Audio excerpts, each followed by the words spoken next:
Balai sering kita katakan dewasa, padahal balai itu bukan dewasa artinya. Balai itu usul ila hada taklif, sampainya seseorang pada batasan taklif. Taklif itu siap menerima beban dalam syariat, artinya syariat berlaku semuanya. Itu kategorinya balai, dengan syarat berakal. Jika umur dari kecil keterbelakangan sampai umurnya 20 tahun, 30 tahun, balai enggak? Balai bukan? Balai kan? Enggak. Dewasa iya, tapi enggak balai. Makanya balai sudah pasti dewasa. Dewasa belum tentu balai. Jadi balai itu apa? Sampainya seseorang pada batasan taklif, siap menerima beban dalam syariat. Artinya syariat berlaku dengan syarat berakal.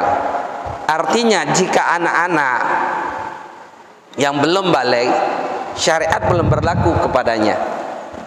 Makanya anak-anak itu kalau dia mabok dosa nggak?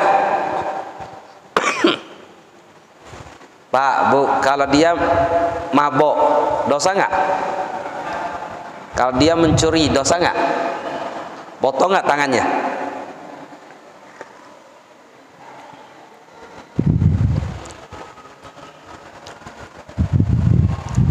Artinya anak kecil itu belum berlaku hukum dosa, belum berlaku hukum wajib ataupun haram, belum. Syariat belum berlaku. Tapi kalau sudah balai, syariat berlaku kepadanya. Dosa, hukum wajib, haram. Kalau mencuri potong tangannya. Kalau dia berzina cambuk. Kalau dia mabuk cambuk. Syariat sudah berlaku. Itu namanya balai. Jadi balai itu apa? Sampainya anak kecil pada batasan siap menerima beban dalam syariat dengan syarat berakal. Tanda-tanda anak itu balai, seorang itu balai ada 3. Yang pertama, tamamul khamsa asyara sanah fi dzakar wa untha. Sempurna 15 tahun bagi anak laki-laki dan anak perempuan. Ketika anak laki-laki dan anak perempuan umurnya 15 tahun, maka anak itu dianggap balai dengan syarat berakal. Maka syariat berlaku. Makanya anak-anak wajib nggak sholat? Wajib nggak sholat? Anak-anak wajib nggak sholat? Pak, Bu, anak-anak wajib nggak sholat? Hah? Enggak. Belum ada hukum wajib sampai dia batasan balai. Kalau balai baru dihukumi wajib. Kalau belum balai wajib nggak? Anak-anak wajib nggak sholat? Bu, Pak, anak-anak wajib nggak sholat? Hah? Balai itu sampai kepada batasan siap menerima beban. Artinya kalau belum balai belum siap menerima beban. Artinya hukum wajib haram belum berlaku. Jadi Habib tanya, anak-anak wajib nggak sholat? Enggak wajib anak-anak sholat. Kenapa? Karena hukumnya belum berlaku kepada anak-anak. Kalau balai wajib hukumnya sholat.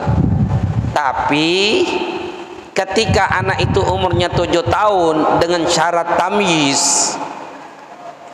7 tahun dengan syarat tamyiz. Tamyiz itu anak kecil yang bisa makan sendiri, minum sendiri, cebok sendiri. Atau anak kecil yang memahami pertanyaan, mampu untuk menjawab. Itu tamyiz. Ketika anak itu umur 7 tahun, maka hukumnya wajib bagi walinya, bukan bagi anak itu, tapi bagi walinya untuk memerintahkan anak itu sholat. Hukumnya fardu kifayah. Hukumnya fardu kifayah bagi walinya untuk memerintahkan anak itu sholat. Bu, Pak, jika kita punya anak, dia umur 7 tahun, maka anak ini nggak wajib sholat. Tapi siapa yang diwajibkan? Walinya, untuk memerintahkan itu anak sholat. Dan hukumnya fardu kifayah. Fardu kifayah itu artinya siapa? Artinya salah satu dari walinya yang memerintahkan, maka lepas yang lain. Tapi jika tidak ada yang memerintahkan, yang berdosa siapa? Siapa? Walinya. Siapa walinya? Wali di sini min jihatil ab wal dari sebelah bapak dan sebelah ibu. Artinya bapaknya, ibunya, kakeknya, neneknya, mamangnya, bibiannya bertanggung jawab untuk memerintahkan anak itu sholat. Jadi bukan bapak ibunya saja yang bertugas, yang diwajibkan oleh Allah untuk memerintahkan anak itu sholat. Tapi siapa saja, bapak ibunya dari sebelah bapak dan sebelah ibu. Bapaknya, orang tua bapak, saudara saudari bapak. Ibunya, orang tua ibu, saudara dan saudari ibu. Hukumnya fardu kifayah ini, untuk memerintahkan anak itu sholat. Jika salah satu yang memerintahkan sholat, maka yang lain lepas hukumnya. Tapi jika orang tuanya nggak memerintahkan anaknya sholat, Bu, bapak dan ibunya tidak memerintahkan anak itu sholat, yang dosa siapa? Siapa? Semuanya. Kakeknya, neneknya, mamangnya, bibiannya ikut dosa. Karena hukumnya fardu kifayah. Bayangkan, karena kita rata-rata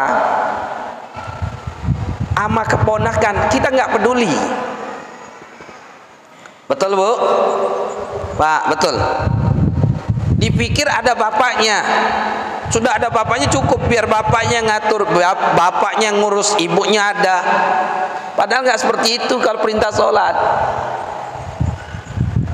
Mamangnya, bibiannya, sebelah bapak, sebelah ibu, kakek, neneknya, bapak dan ibu bertanggung jawab untuk memerintahkan anak itu sholat.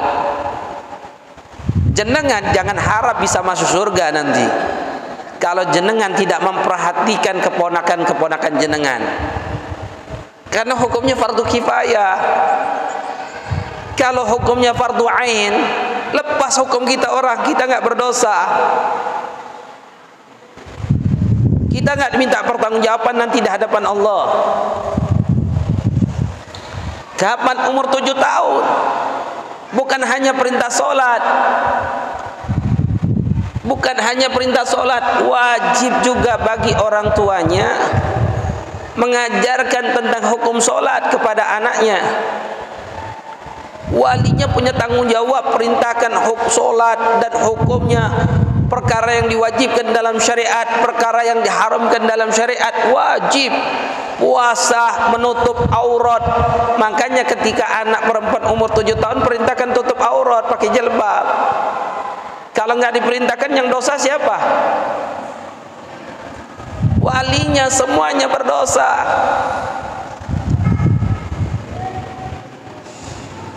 Kita adalah anak dari wali kita, dari orang tua kita. Bu, Pak, kita sering disampaikan bahwasanya anak itu amanat. Anak amanat bukan? Amanat. Sering sampai kepada kita bahwasanya anak itu amanat. Tapi terkadang kita khianat. Amanat yang dititipkan oleh Allah, anak itu apa? Untuk menjadikan anak-anak itu menjadi anak yang soleh dan soleha. Itu amanat, beban nanti di akhirat. Allah pertanggungjawabkan. Kita nggak punya anak, pengen punya anak. Kita nggak punya harta, pengen punya harta. Kita nggak punya kedudukan, pengen punya kedudukan. Tapi kita khianat di dalam amanat yang dititipkan oleh Allah. Allah katakan, inna aradnal amanati ila samawati wal ardi wal jibali fa abaina an yahmilnaha wa ashfaqna minha wa hamalal insan innahu kana zaluman jahula, kata Allah. Allah sudah katakan di dalam Al-Quran, sesungguhnya kami sudah tawarkan amanat ini ke langit, ke bumi, kata Allah, ke gunung-gunung yang kokoh, yang kuat. Ditawarkan amanat ini, mereka nolak, mereka takut untuk khianat. Tapi kita berlomba-lomba untuk memegang amanat. Yang nggak punya suami pengen punya suami, yang nggak punya istri pengen punya istri. Sudah punya istri, punya suami, pengen punya anak. Setelah punya anak pengen punya harta, pengen punya kedudukan. Tapi ingat, itu amanat. Jangan khianat kita orang. Dan kita akan dimintakan pertanggungjawaban. Ingat, kita adalah anak dari orang tua kita. Harusnya kewajiban mereka untuk mengajarkan kita. Tapi mereka khianat. Mereka akan dimintakan pertanggungjawaban di hadapan Allah nantinya.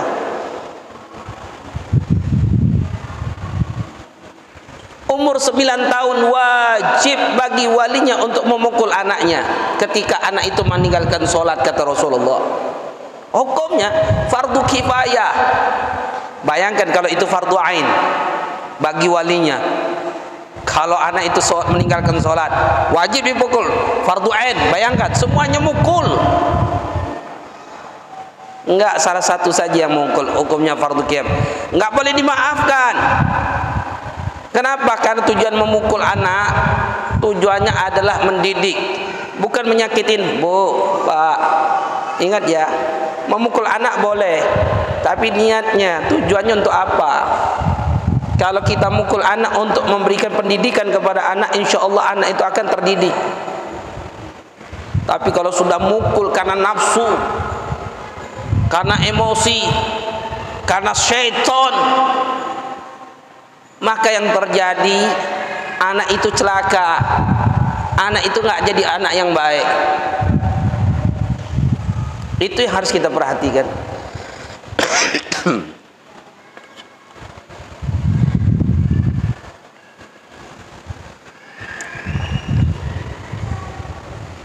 Maka daripada itu, perhatikan anak-anak.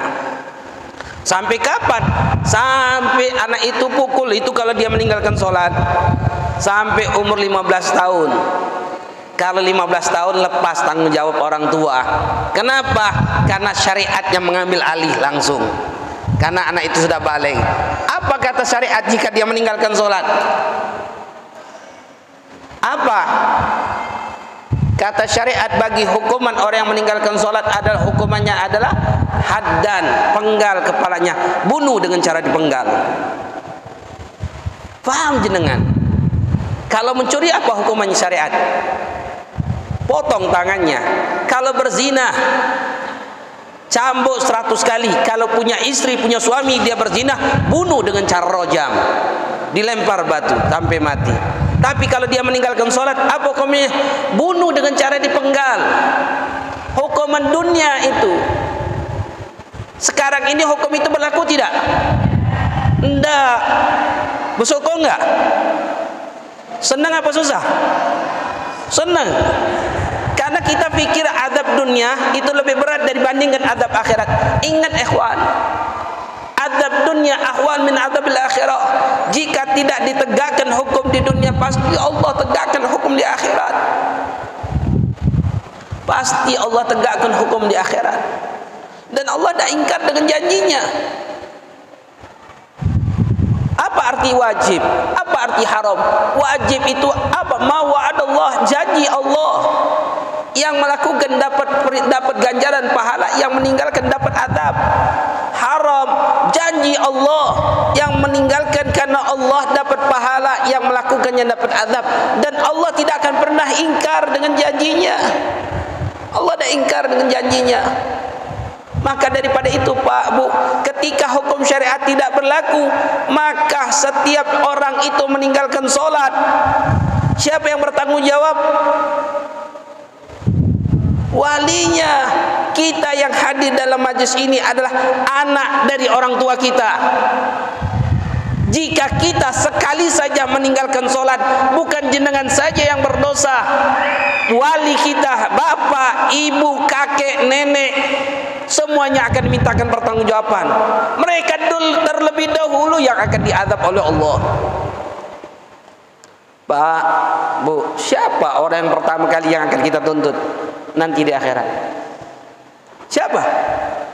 Orang tua kita, suami kita. Dia adalah orang yang pertama kali kita tuntut sebelum orang lain. Masya Allah. Alangkah kesiannya orang tua kita dengan dosa-dosanya sendiri, belum lagi ditambah dengan dosa kita.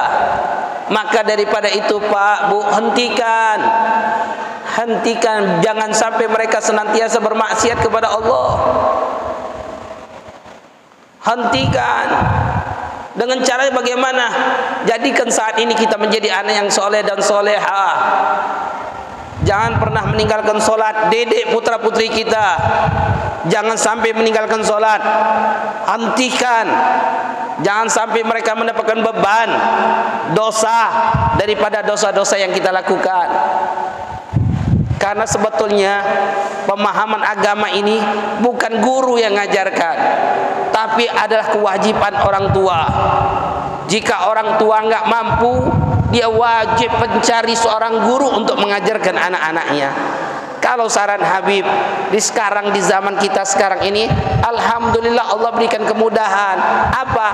Ada pondok-pondok pesantren. Kirimkan anak-anak kita ke pondok-pondok pesantren.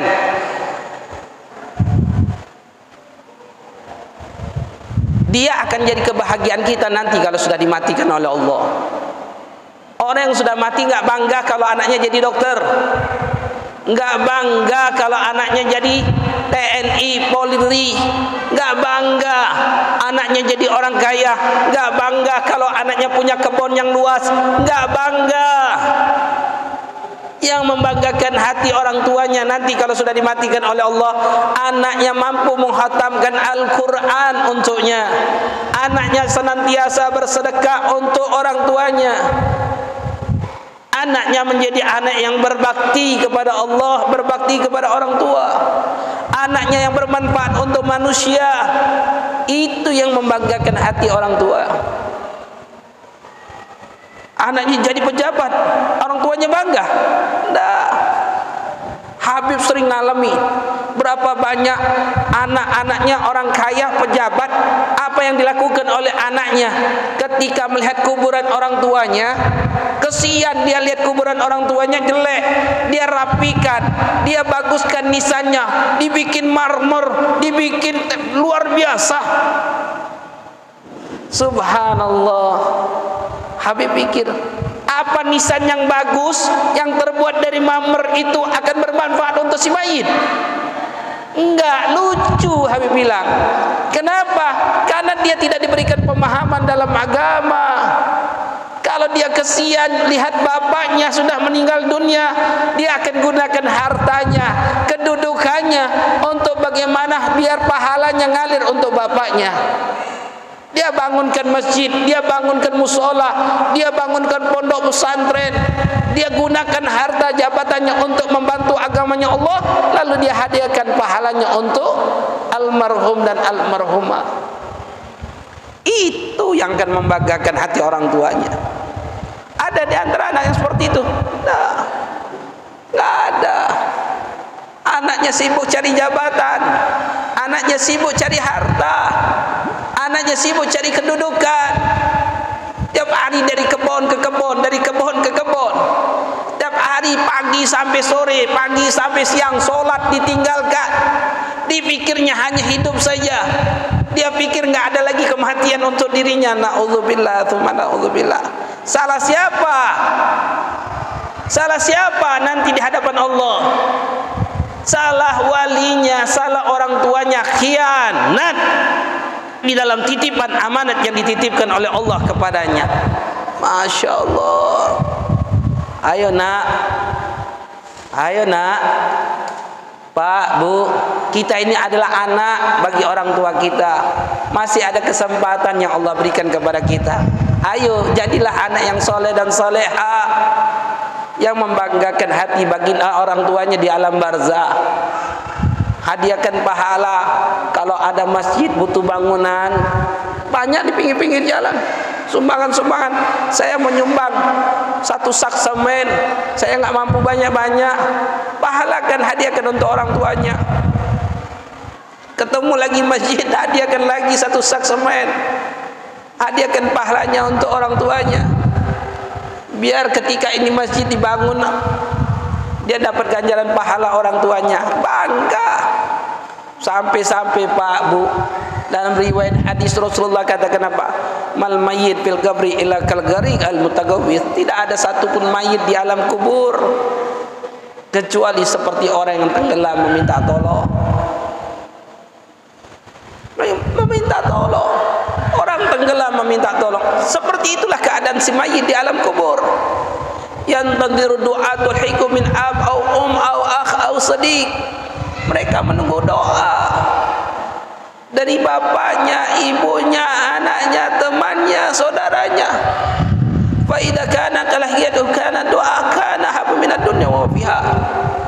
Maka jika doa itu dilontarkan dari anaknya, dari orang tuanya, temannya, saudaranya, maka doa itu lebih dia cintai daripada dunia beserta isinya. Mudah-mudahan orang tua kita mendapatkan ampunan di sisi Allah Subhanahu wa taala. Dilapangkan kuburannya, dijadikan bagian daripada taman-taman surganya Allah Subhanahu wa taala. Dan juga kita mintakan mudah-mudahan orang tua kita tidak mendapat bagian beban daripada dosa yang kita lakukan. Mudah-mudahan orang tua kita selalu senantiasa mendapatkan kebaikan yang kita lakukan. Amin ya rabbal alamin. Bapak-bapak, ibu-ibu, hadirin wal hadirat yang dimuliakan oleh Allah, anak adalah amanat. Jangan bermain-main dengan anak. Jangan kita anggap remeh anak. Anak, kata Nabi, dilahirkan dalam keadaan fitrah, suci. Tergantung orang tuanya mau jadikan anak ini mau jadi apa. Mau dijadikan orang Yahudi, Nasrani, ataupun Majusi penyembah api. Itu tergantung orang tuanya. Artinya kita sebagai orang tua punya peran penting. Kalau kita benar-benar sayang sama anak, sayang kita harus tegas. Sayang kita harus punya tujuan. Kemana sayangnya kita? Sayang ini mengajarkan anak menjadi anak durhaka atau menjadi anak yang soleh? Menggiring anak ke neraka atau ke surga? Kalau kita benar-benar sayang sama anak, perhatikan solatnya. Nasihatin, nak, jangan kau tinggalkan solat. Kalau anaknya sudah dewasa, Habib, Ustadz, Pak Kiai, anak saya sudah dewasa, saya memang khianat, tidak pernah mengajarkan anak saya tidak pernah memukul, saya biarkan saja. Sekarang ini sudah dewasa, bagaimana? Setiap anaknya melakukan maksiat, orang tuanya yang bertanggung jawab. Lalu bagaimana, Habib? Nasihatin, nak, memang salah bapak yang tidak mengerti, tidak memahami tentang hukum agama. Jangan kau jadi beban bapak. Dosa bapak sudah banyak. Jangan kau tambahkan dosa lagi dengan perbuatan maksiatmu, dengan kau gampang meninggalkan sholat. Nasihati. Lalu munajat sama Allah, ya Allah, jangan kau adab aku, ya Allah. Ya Allah, jadikan anakku menjadi anak yang soleh dan soleha, ya Allah. Gedor pintu Allah, minta sama Allah. Karena lalainya kita orang sebagai orang tua, minta ampun sama Allah. Karena ada kesempatan bagi diri kita untuk merubah kehidupan ini. Biar nanti mati kita tidak terlalu banyak bawa dosa. Biar nanti mati kita cepat-cepat diampuni oleh Allah, meringankan dosa kita. Tubu ilallah, Taubatlah kita kepada Allah Subhanahu wa taala.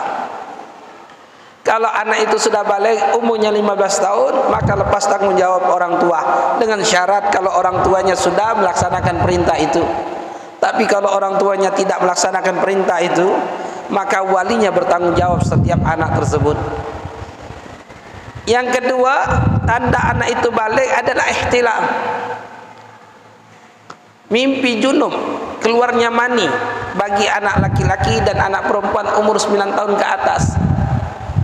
Ketika anak laki-laki dan perempuan umur 9 tahun ke atas, jika dia keluar mani, maka anak itu dianggap balik. Ini yang kedua. Lalu yang ketiga, al-haidu fil untha li tis'inin, keluarnya darah haid bagi anak perempuan umur 9 tahun ke atas. Haid apa?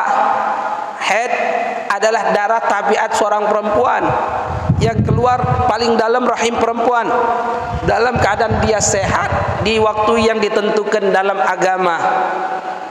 Jadi perempuan itu paling sedikit mengeluarkan darah haid berapa, Bu? Paling sedikit perempuan mengeluarkan darah haid berapa hari? Hah? Paling sedikit sehari semalam, 24 jam. Itu ibu-ibunya saja nggak paham hukum haid. Paling sedikit perempuan mengeluarkan darah haid itu 1 hari 1 malam. Umumnya 6 sampai 7 hari. Paling banyaknya berapa hari? 15 hari.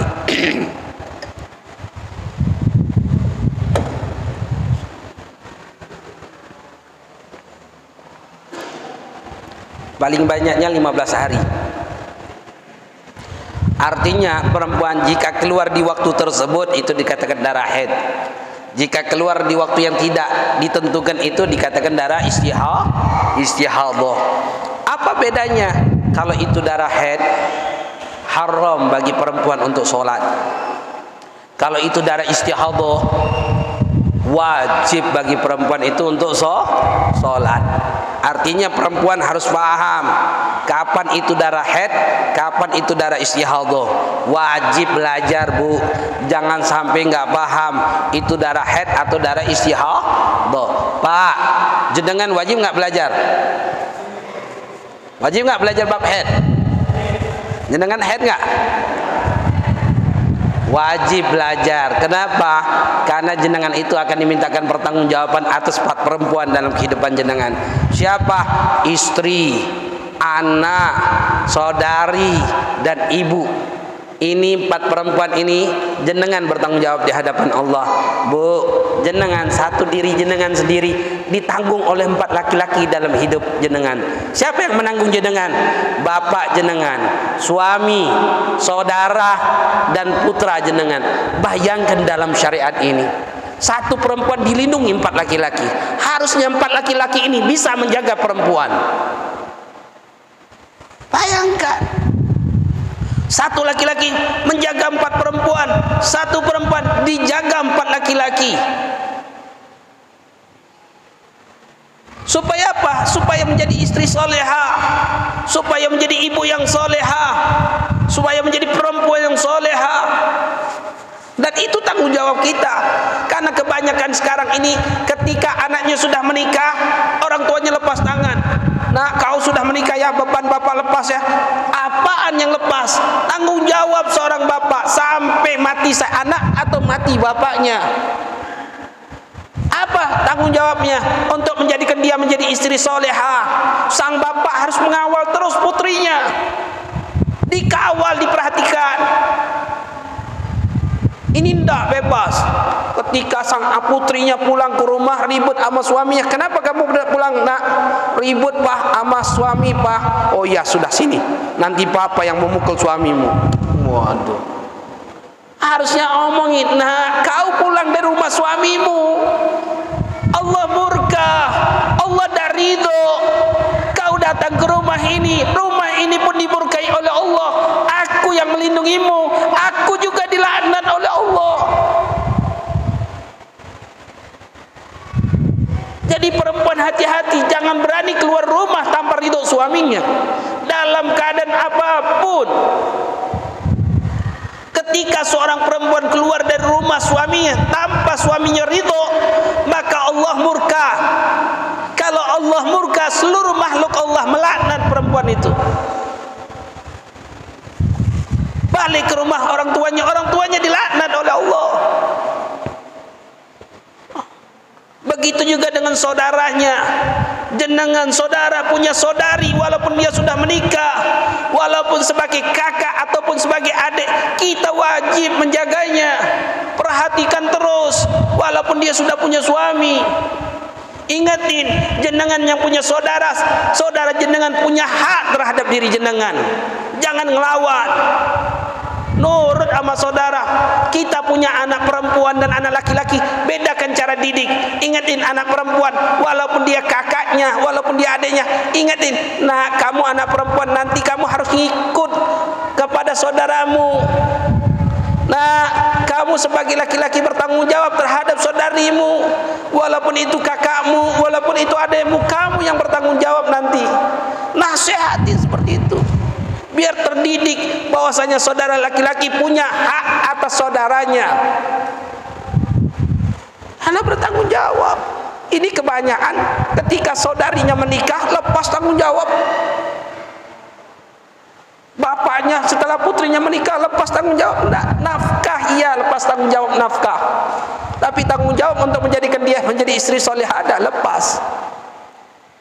Jadi ingat-ingat, perhatikan itu.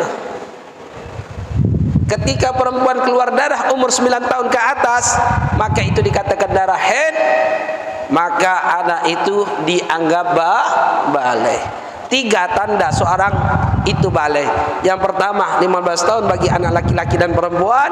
Yang kedua, keluarnya mani bagi anak laki-laki dan perempuan umur 7 tahun ke atas, umur 9 tahun ke atas. Yang ketiga, keluar darah haid bagi anak perempuan umur 9 tahun ke atas. Jika ada salah satu tanda tersebut dengan syarat berakal, maka anak itu dianggap balik. Wallahu a'lam bissawab.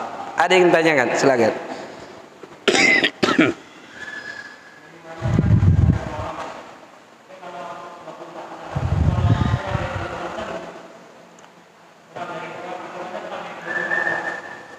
Jadi perempuan misalnya keluar darah setiap hari 1 jam, 1 jam saja keluar darah setiap hari 1 jam saja sampai 15 hari. Pertanyaannya, itu darah haid atau darah istihadhah? Bu, darah haid atau darah istihadhah? Istihadhah. Kenapa istihadhah? Karena nggak nyampe 24 jam. Ini katakan. Gimana caranya Habib ngitung perempuan itu darahnya keluar terus? Perempuan lebih paham. Kata ulama, sekiranya masukkan kapas ke dalam farji ada bercak darah, berarti itu adalah tandanya dia haid. Ini dikatakan. Itu hukum haidnya. Makanya suci itu perempuan itu masukkan kapas ke dalam farji ada bercak darah. Kalau nggak ada bercak darah berarti mereka mengatakan tandanya suci. Ini katakan. Seperti itu saja. Ini katakan. Ada lagi enggak ya? Ada lagi? Tidak ada? Tidak ada. Wallahu a'lam bissawab. Minta maaf terlambat tadi Habib, karena